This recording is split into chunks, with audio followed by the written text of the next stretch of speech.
So yun mga boss, panibagong araw na naman. Siyempre magluluto pala tayo ng ginataang manok with malunggay. Naglagay nga pala tayo ng mantika sa ating kawali. At yan, nilagay natin ang ating manok. Medyo lutuin lang natin siya guys.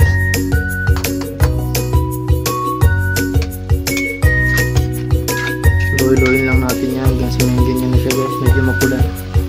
Siyempre magigisa na rin tayo ng bawang sibuyas. Siyempre hindi mawawala yan. Yung sabay na pala natin yan guys. Nilibot na lang natin ng mga manok. After that, lutuin na natin yung mga boss.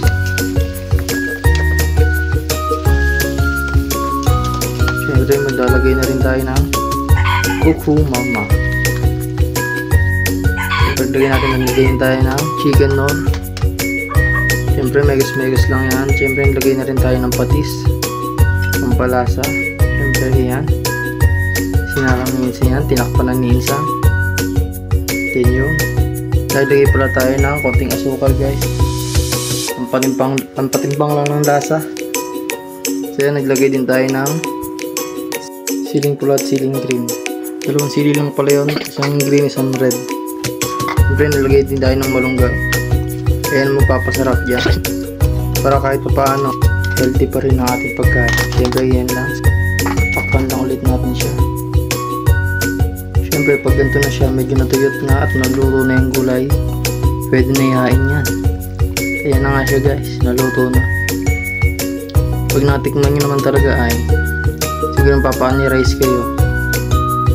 Yun lang mga boss, maraming salamat po. Paki-subscribe din sa YouTube channel ko. Yun lang. Yun mga boss, titignan natin luto natin. Talagang masarap. Kainit ka.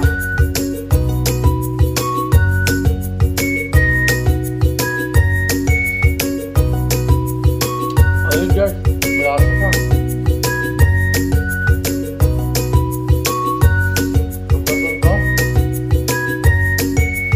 Perfect na rice talaga po. Yun lang.